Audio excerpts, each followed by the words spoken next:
Hey everyone, in this episode, we're covering Lilo and Stitch. And Mission Impossible, The Final Reckoning. We'll also be covering your favorite movie news. This message will self-destruct in 5 seconds. Wait, what?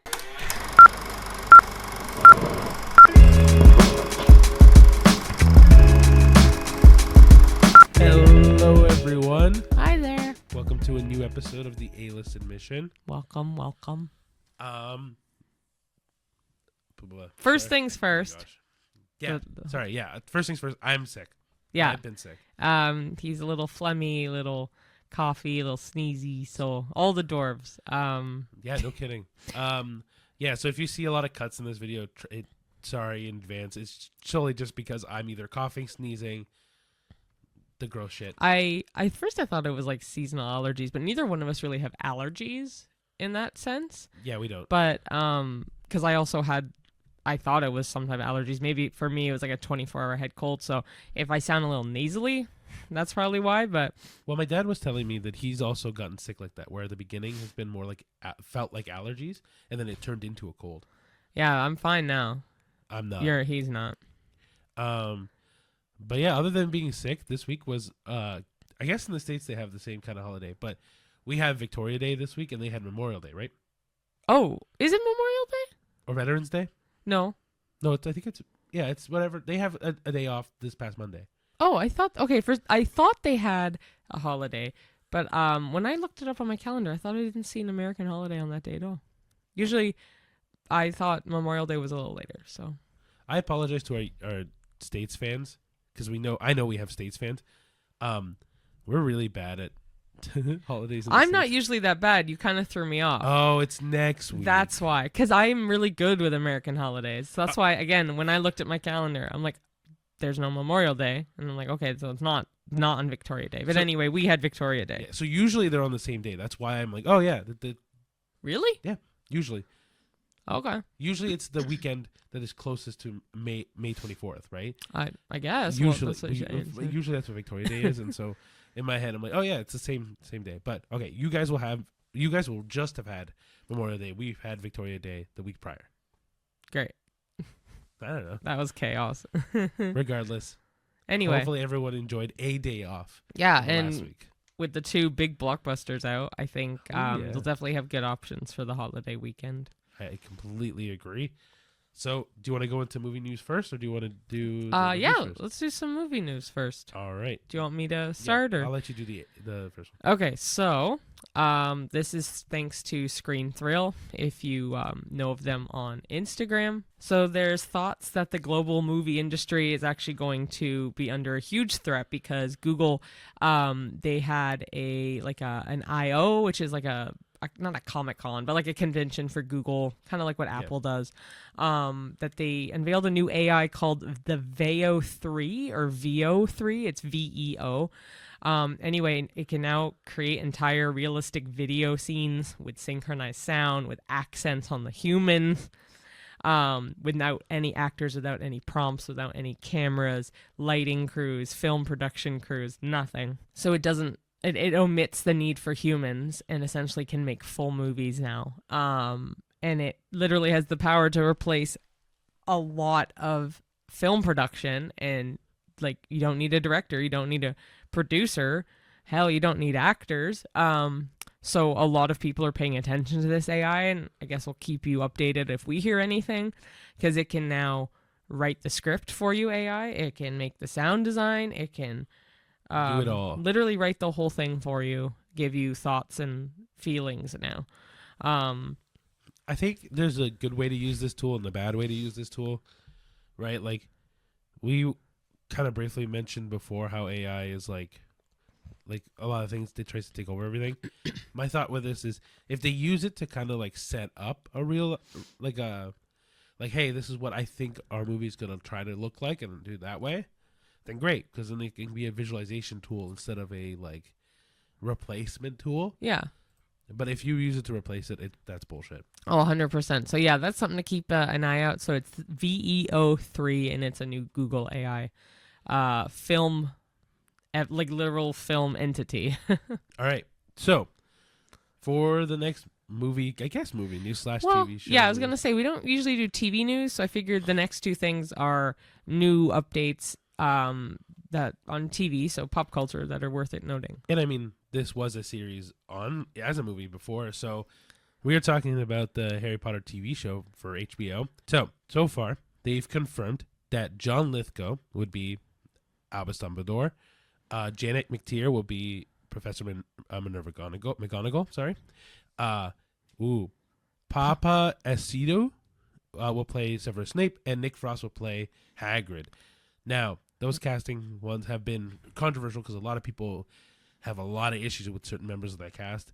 I think, hey, let's give them a shot. Let's see how it goes. Yeah, this is not old movie news, but we haven't really talked TV show, and so I really wanted to make it known that we do kind of talk TV shows as well. Yeah, I know we do a lot of movie stuff, but yeah, I mean, I talk about Avatar: The Last Airbender so fucking much on the show. Yeah, so it's something to keep on top of. I think they've already potentially confirmed a filming location, because when I found out this information, it did talk about, I think, a filming location.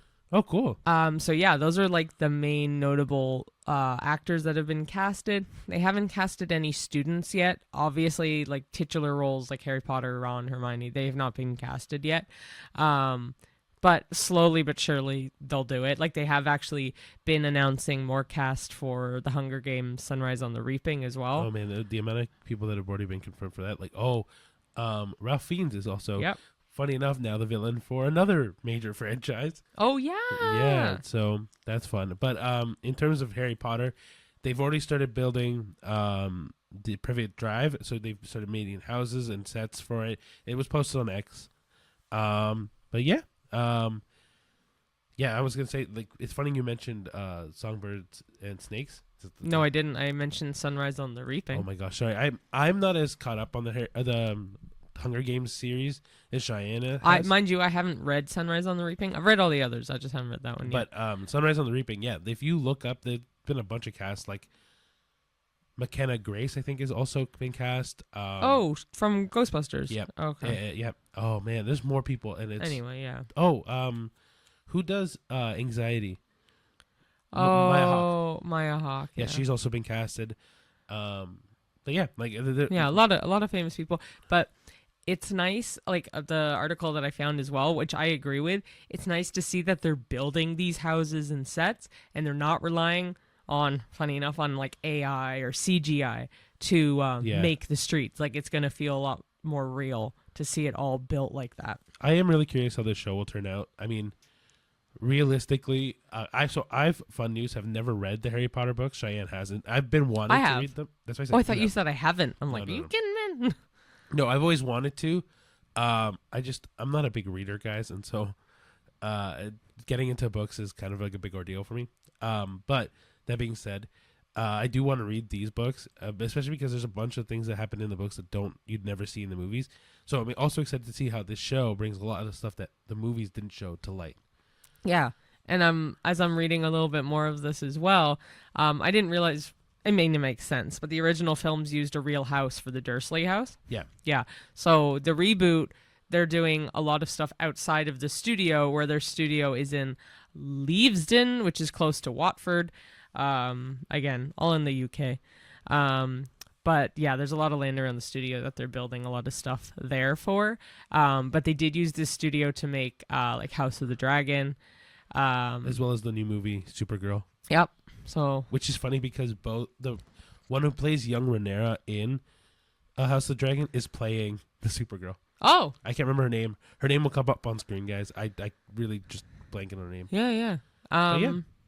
And on also too, we were talking about series. I know that they just recently announced the casting, separate movie news, but it is movie news. But the new Narnia movie that Greta Gerwig is. Oh yeah. I also don't know if they're making that a full series. I kind of hope they do. I think she really wants to revamp the whole thing. Anyway, they casted Aslan, and that's gotten a lot of backlash as well because it's going to be played by Meryl Streep, who is a woman. Aslan was famously played by Liam Neeson, if you know the Narnia movies in the past. So there's that. But yeah, Meryl Streep is going to be doing that. Yeah. Hey, before we go too far, because same thing with Papa Asidu, who's Yeah. playing Snape. Yep. A lot of people have had issues because unfortunately, because he's black. Well, because the book description. Yeah. Right, exactly. So I was going to ask you, because you have read Harry Potter very well, Yeah. and also because of the whole Aslan thing, what do you think about people either playing a gender-bent role like Aslan, or someone that description doesn't fit anything like the books? I'm not a huge fan when they change the description so vastly or like crazily. It's nothing against the actor, and it's nothing against like a race of any kind. No. I just think I wasn't assuming that. no, I know. I think it's Papa Asidu. He's brilliant. Oh, His he's such a acting good is actor. superb. If you look up his I believe it's Hamlet monologue. He does a beautiful rendition. He's of well that known monologue. in the Shakespeare circle for doing a lot of Shakespeare. He's brilliant. The way he talks and the way he acts is brilliant. So I think as an actor, I think he's perfection. So I think he'll play Snape beautifully. But I think for a lot of people, unfortunately, it's the initial like, whoa. Yeah. Because most people, like you, have not read the books. Side note, you definitely should. They're well worth it, but have not read these books. So they just go by face value, unfortunately, and that's Alan Rickman. And Alan Rickman, one of my favorite actors, rest in peace, but like, brilliant. He played Snape brilliantly, and he suited the closest description you could really for the book, whereas Papa Asidu, unfortunately, does not. So for this movie, or this TV show, sorry, I'm just curious to see what's going to happen, because I had a very similar thing with Rue in the Hunger Games movies, because she did not match the description in the book whatsoever. But the other thing was, for her, it didn't match the description in my head. There was really no full description on Rue's looks. Right. And she did a great job. The girl who played Rue. I want to say it's Amandla something. I'll put her name up on the screen as well. Yeah. Anyway, kind of going off the beaten path. Sorry, No, but this is a good conversation, because yeah, I think a lot of people are going to be have an issue with this, right? Like, yeah. So this one, I don't necessarily mind. I'd prefer them to keep to the description if it's already written in the book. But there's been so much creative liberties taken with Harry Potter, because J.K. Rowling has even changed things after the books have been written. Yep. So this is, and she's also helping with this series to some degree. I don't know how much. I don't know, because wanna... the J.K. asked Tom Felton to help with the behind the scenes stuff for the show, so she must be helping to some degree. To what extent, I don't know, but she probably knows that he's gonna be playing this, and she's probably fine with it. So at this point, I'm like, do whatever the fuck you want, because he's gonna be great. Yeah. So look past whatever like angst you have against it, because he's a brilliant actor. Now the same question goes for Aslan, because I was Meryl just Streep about to is say a this. phenomenal This one I actress. have a little bit of a harder time with. And I just, for me, gender bent stuff throws me off.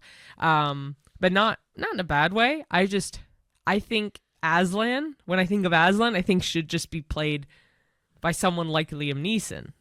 Yeah, so I'm not a huge fan of Meryl Streep, to be That's honest. She's a great actress. A lot of people love her. I don't know what it is, just kind of like I'm kind of iffy on her acting, to be honest. But I'm not saying Liam Neeson was the perfect person for acting, but I mean, I liked his voice as Aslan. I think maybe it's a vocal thing, not even so much a gender thing. I just like that Okay. gritty, dark, deeper voice than a man can carry, rather than a woman. But I don't know. It may turn out to be great. We'll see. So for me, in terms for both, right, is as for coming from someone who hasn't read the books, I'll admit, when I saw that Papa Asidu was going to get Severus, I was also shocked, because it's such a vast difference from Alan Rickman. And I think that there's been a lot of petition online for people wanting like Adam Driver to take over the role as well. It's such a fanfic kind of thing. I would love if Adam Driver did it, but he wouldn't do a good job, I don't think. I also agree with you, though. Yeah. That's the thing. So like for me, it's I have also kind of been in that road of like, okay, well, I would love this person to be down there. I love, like, when we talked about, or when, like, for example, later on this year, Fantastic Four is coming out, and when Reed Richards was going up and everyone was like, "Oh, Reed Richards is being casted," I was among hundreds of people that were like, "Oh, John Krasinski would be perfect as this role." Not to say Pedro Pascal is a bad choice for the role. I love Pedro, but he's gorgeous, man. and honestly, he's probably going to do a much better job than John Krasinski. Again, no shot at John Krasinski. It's just he's not, for me, strong enough of an actor to hold that title. Yeah, I mean, I don't know. I don't know. Personally, I look for, and I think Cheyenne will kind of agree with this. Is like, there's a lot of initial reaction to castings for stuff that is always perceived as hate towards the actor or actress that's playing stuff. Like even with Aslan, when Cheyenne told me that Meryl Streep was playing Aslan, I was even like, "Oh, that's weird." Not because Meryl Streep is a bad actress by any means, but it's just because, again, perception of Aslan being Liam Neeson before, I was like, "Oh, it's going to be a strong male voice that's going to take over Aslan." So to hear that Meryl Streep is taking it, not that it's a bad thing by any means, it's just not what I was expecting. Yeah, that's it. And like, I don't want it to seem like we're being sexist or racist. Like it literally has nothing to do with that. It's truly just shock value when things get casted. Yeah, and I think that's part of the reason why I brought it up to talk about, because look, we are very honest people, so we'll talk about stuff that's on our minds and stuff like this. And I know that like a lot of people are worried online about being canceled, about being honest and truthful. Honestly, dude, we're not even popular enough to be canceled yet, so I'm okay with having this conversation. But also because like I know we're not the only ones that have been shocked by, like, for example, when Little Mermaid got casted.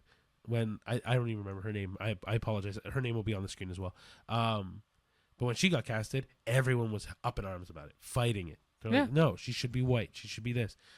And not to say I actually haven't seen the new Little Mermaid, but like, Halle Bailey.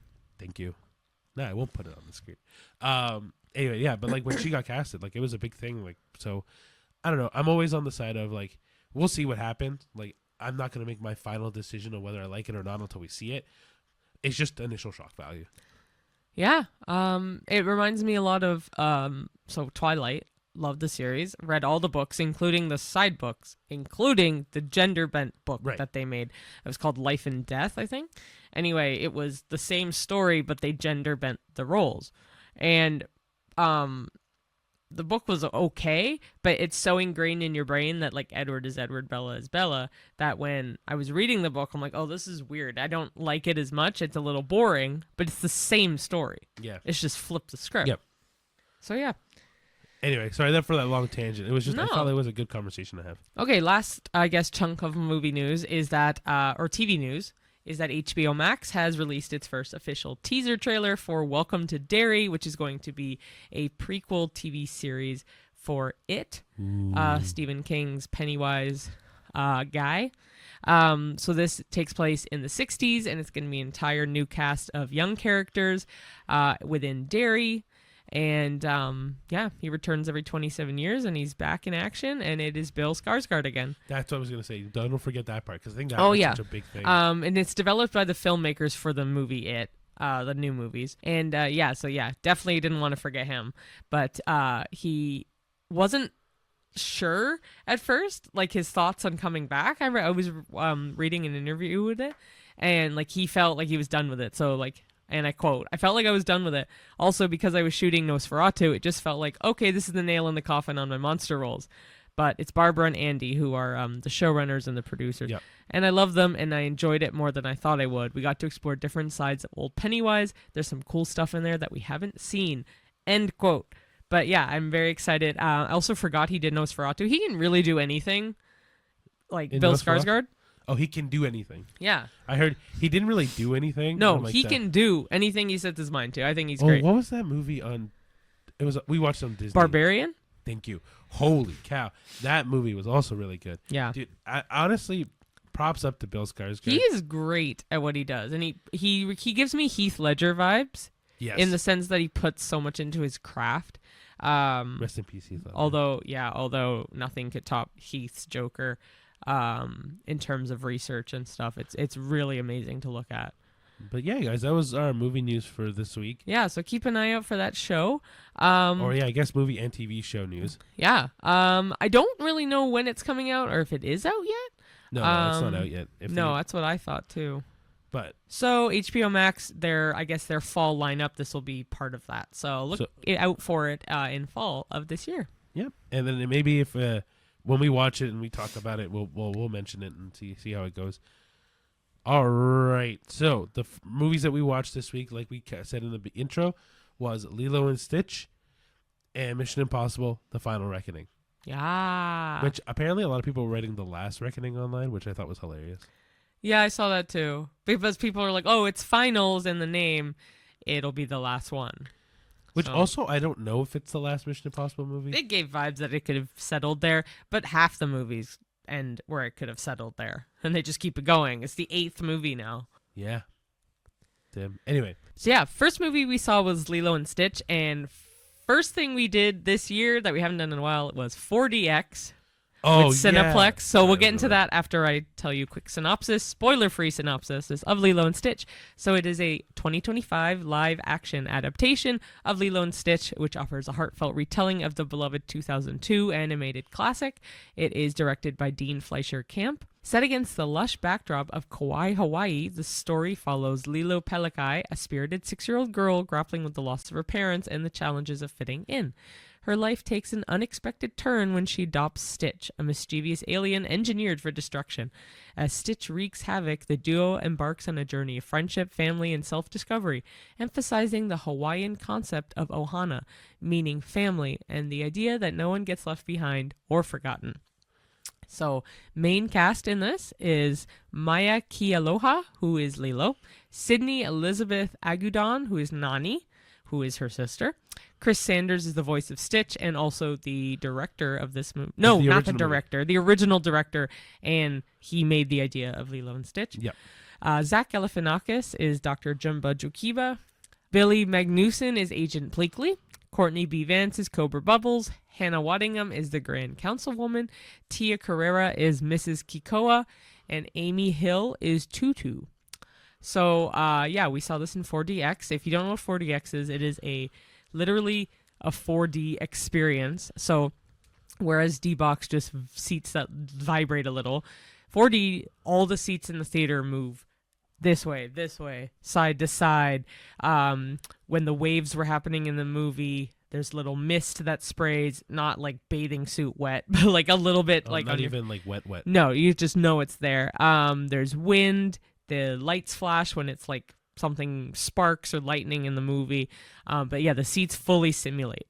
So yeah, like kind of like what Shane said, the lights flash when like a camera takes a picture or like That's what I said. Yeah, I know. I was reiterating. That's okay. Anyway, the point is that this was one of those movies where like you bring snacks, just be prepared to Don't bring snacks. hold on to everything. Like even me and Cheyenne got a coffee.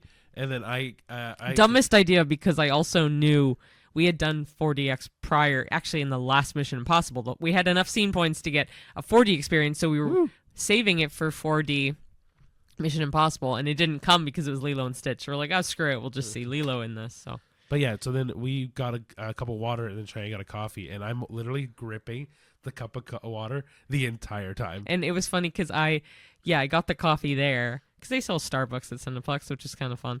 But I just get a black coffee. Such a basic, or like, not basic, just boring coffee drinker. No. I think it's the healthiest. So yeah, just a black coffee. But anyway, I brought intentionally my tumbler that had the screw-on lid with like a locking cap because I knew it would go flying. And even then, I realized the handle on the cup sat to the point where it couldn't go in the cup holder. So I had my coat with me, so there was no one in the seat next to me. So I put my coat there and kind of cradled the cup in the coat because it wouldn't sit in the cup holder, and I had to wait for like a lull in the vibration of the seat or the simulation of the seat to get a sip.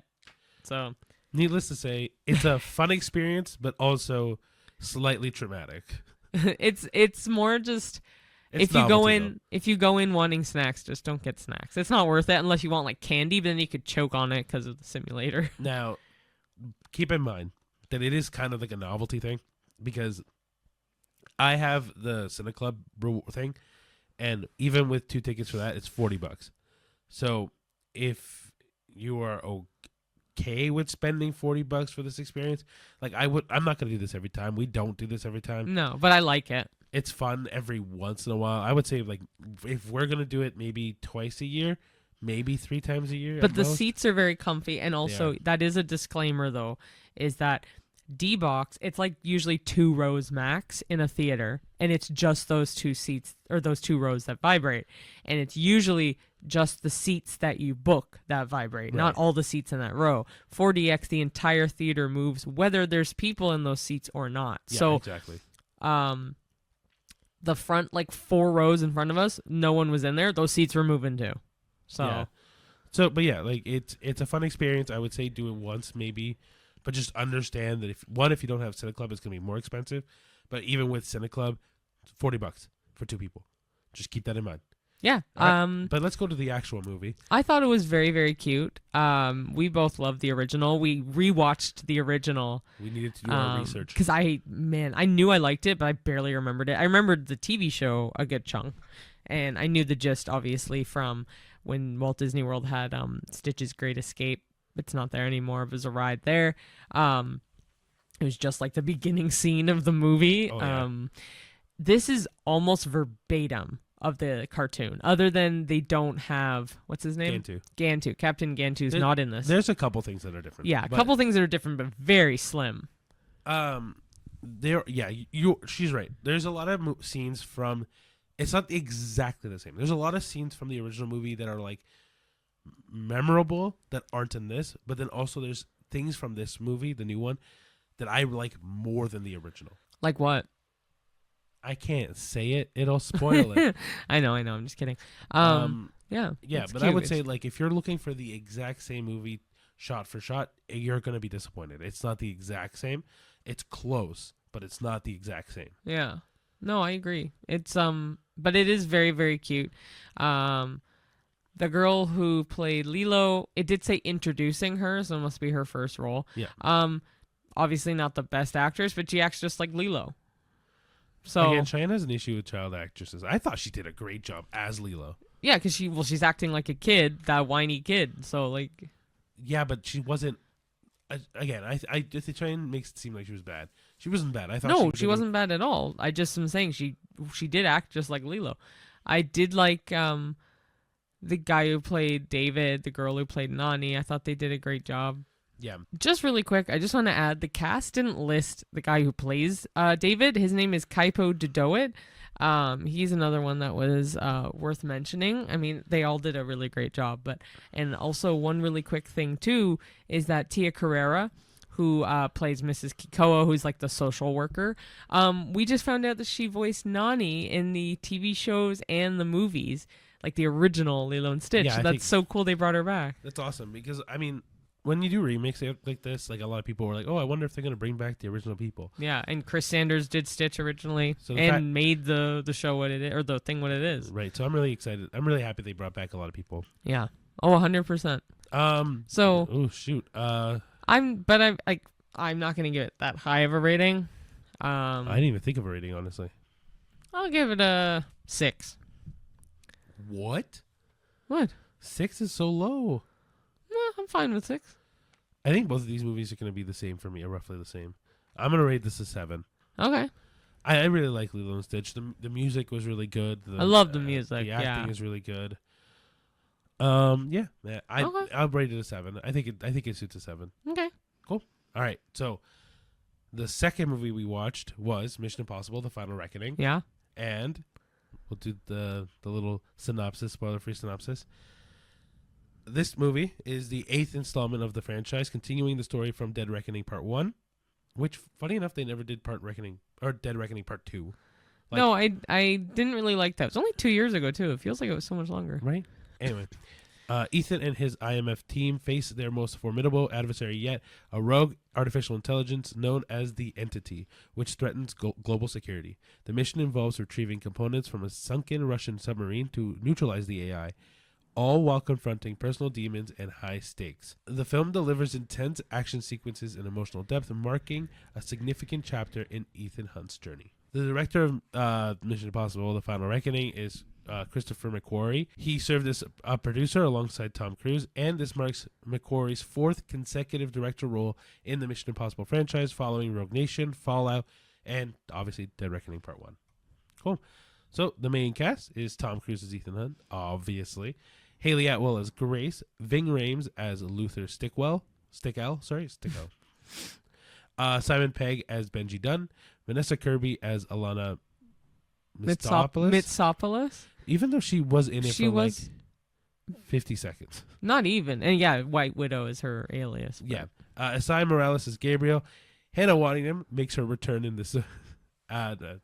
Sorry, she features a double in this. I was gonna say she doesn't return. She's never been in this series. No, I before. know. I meant that she features in both movies, which is really ironic. But yeah. she plays as Rear Admiral, her last name being Neely.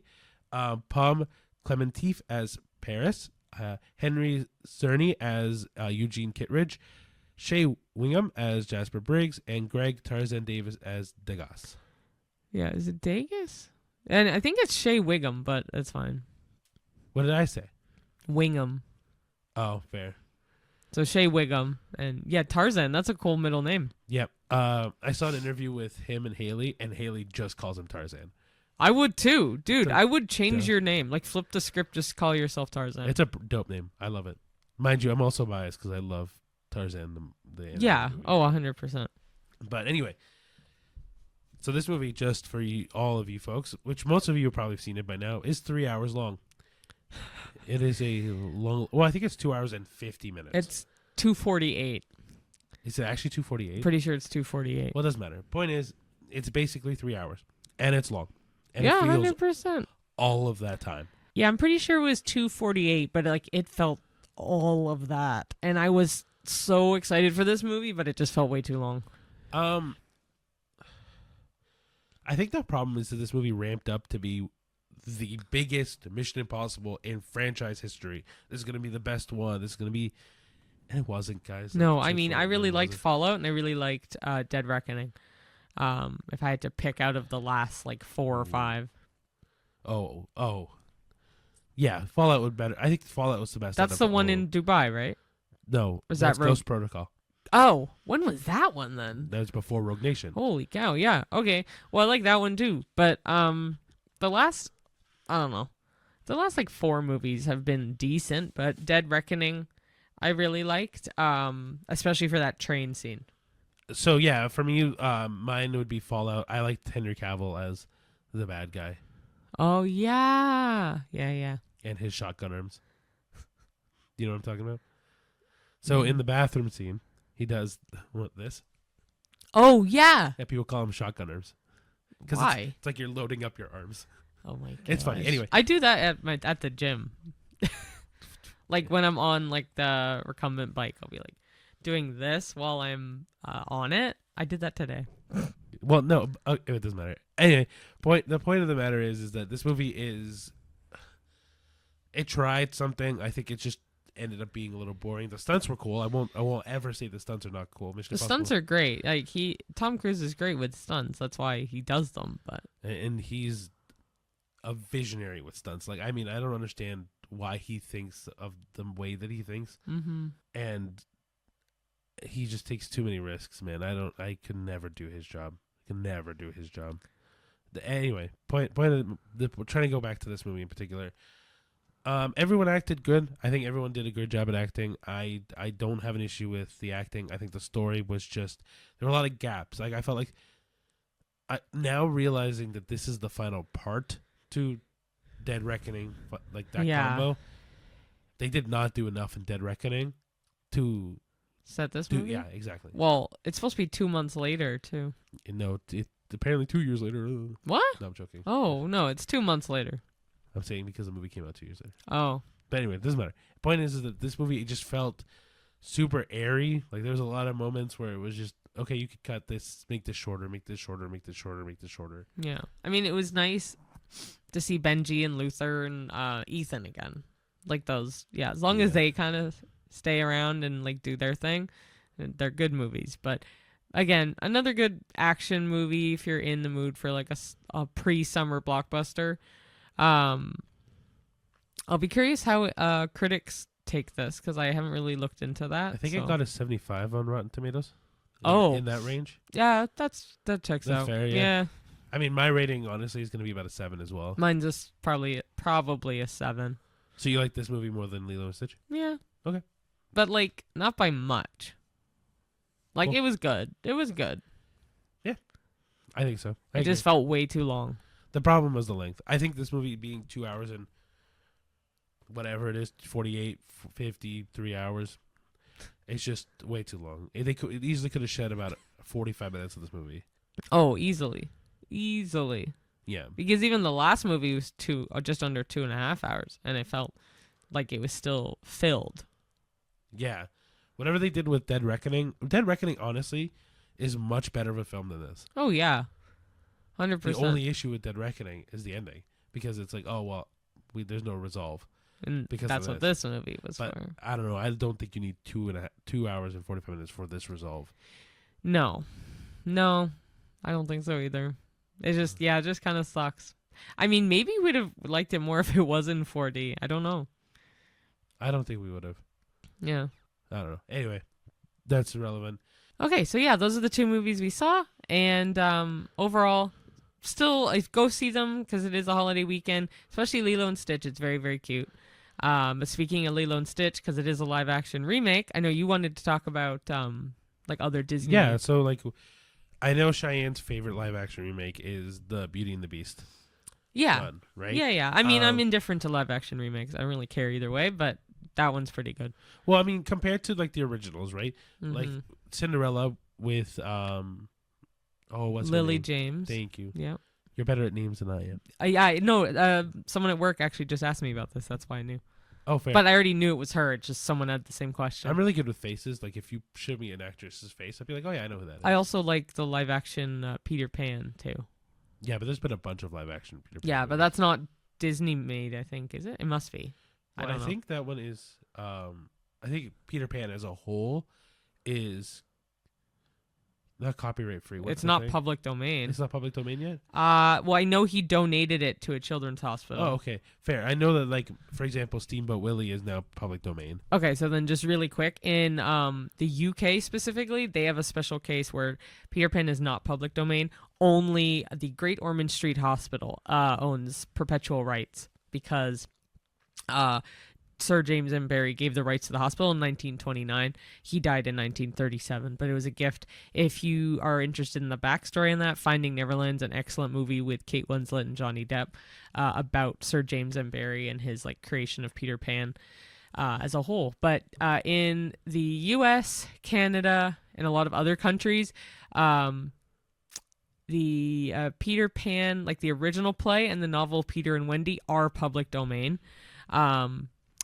And copyrights usually last about 70 years after the author's death. So around 2008 is when the both of those things became public domain. So yeah, I don't know who created the Peter Pan I'm thinking of, but it's with Jeremy Sumpter. That one I really liked as a kid, but Beauty and the Beast was very good too. Yeah, I also say that because this year earlier we saw Snow White as well. Yeah. Right? And then The Little Mermaid came out, which I know I haven't seen. Yeah. But Mufasa, but that's a lot of CGI. Well, or even like Lion King. The Lion King, yeah. Aladdin. Right. So, Aladdin. I forgot about Aladdin too. Yeah. So, like, what are your thoughts on Disney live action remakes? I know that you would like, I don't really care. I don't think they need to do them. I agree. Like, they could use their budget towards maybe lowering their ticket prices, but... Oh, at the parks? Yeah. Yeah, I agree. I just think with live action remakes, I understand why they're doing them, trying to reintroduce these older stories to a newer audience. Mm-hmm. I just... Maybe I'm like an old head for this, but like I kind of wish they just made newer stories instead. Well, I mean, like, they did Maleficent, which I know isn't a live-action remake of Sleeping Beauty, but it's a twist on it because you get to see more of the Maleficent's backstory. Yeah, but see, I like that because it's different. That's what I'm saying. Right? And so if they had done more like that, where, like, for example, you got the story of Jafar or the story of Ursula. Yeah. Like, did a whole, like, Disney villains arc, but all live action, I'd be okay with that. I feel like we're missing some. Live action remakes? Probably. Well, I know they're doing Hercules. Yes. Yeah. And are they doing Hunchback of Notre Dame? I don't know. I think that's what I feel you like want. I heard. No, I think I heard about it. That's why I'm not sure. Okay. But yeah, like I was thinking, like with live action remakes, all of them, if not all of them, a majority of them have been like panned. Like no one likes them that much. Panned? Yeah, it's a Like flatlined? like panned or Oh. like, I've never heard of that. but like not like typically regarded as not good, Yeah. right? Like I think the only exception to that is the Beauty and the Beast one, and then maybe the Cinderella one, But those are the only two that I can think of that are live action remakes of movies, of Disney movies that are made by Disney that have been good, right? Yeah. Because like, and Lilo Stitch is probably going to be in that range. Oh, Lady and the Tramp had a live action. Which I also didn't see. Didn't see, but I can't see that being very good. I heard it wasn't great, but I don't know. I can't say. Right. So like, it's one of those things where like Lilo and Stitch is good, but this is like a one-off compared to all the other ones. Like even Aladdin, when Aladdin got rebooted or remade into live action, a lot of people criticized that one too. Yeah, because of Will Smith. Sure. Because it's like, oh, it's not Robin Williams. I mean, unfortunately, rest in peace. He did pass away. So they needed to find someone else. I just think it's tough because like you're never going to replace Robin Williams exactly, and Will Smith was the biggest switch from that still works really well as Genie, I think. So like Severus Snape being Papa Sidu. Fair enough. Like you never know. Yeah. Anyway. No, I know. I know, it was a little tangent I wanted to go on just because I know, because we don't have like a long second half just because I know you're not feeling so hot. Yeah. But so it was something I wanted to talk about because, like I said, we watched Snow White this year and Snow White wasn't that good. Yep. But yeah. Anyway. I guess we'll wrap up. So thank you everybody for watching. Follow us on all the social medias, X, Threads, TikTok, YouTube, Instagram, Facebook, Letterboxd. Anything else I'm missing? Did you say TikTok? Yeah. Spotify, Apple Music, Apple Podcasts. It's not Apple Music. No. Oh. Apple Podcast, Amazon Music, YouTube, audio, like Yep. whatever. Yep. I don't know. Anywhere you get your podcast. Like I think we're on Castbox, iHeartRadio. Oh, as well. iHeartRadio, yeah. Yeah. Castbox? I don't even know if I've heard of that. I was doing my research and trying to upload it to everything. So we're literally on anything at the A-List Admission, except on X and Letterboxd. It's at the A-List Pod. But yeah. And guys, if you're listening or watching on Spotify, please like the podcast, rate it 5 stars or whatever stars you think it deserves. Comment on the podcast. Let us know what you think. Yeah. Whether it's on YouTube or anything, or even on our thread. Not our threads. On our reels, our TikToks, our shorts on YouTube. Guys, we just consume all the media. Yeah, and like if you have any questions for us, feel free to like write and ask. We've had a couple people message us here and there asking questions. We're definitely down to help answer anything as best as we can. Yeah, and then you can always give us discussion questions in the comments. Give us your favorite movies in the comments. Maybe we'll go around watching those. Yeah. Yeah. We appreciate you taking the time to sit and veg with us for a little bit. even though I'm sicky, and you can probably hear it all over this podcast. You can probably hear me too. We've had to like pause here and there for both of us, and it's not just you. I just have it's definitely not as bad. It's just a cough here and there. But no, I know you need like vocal rest. But anyway, guys, thank you so much for listening, and Well, see you at the movie. See you there. Bye.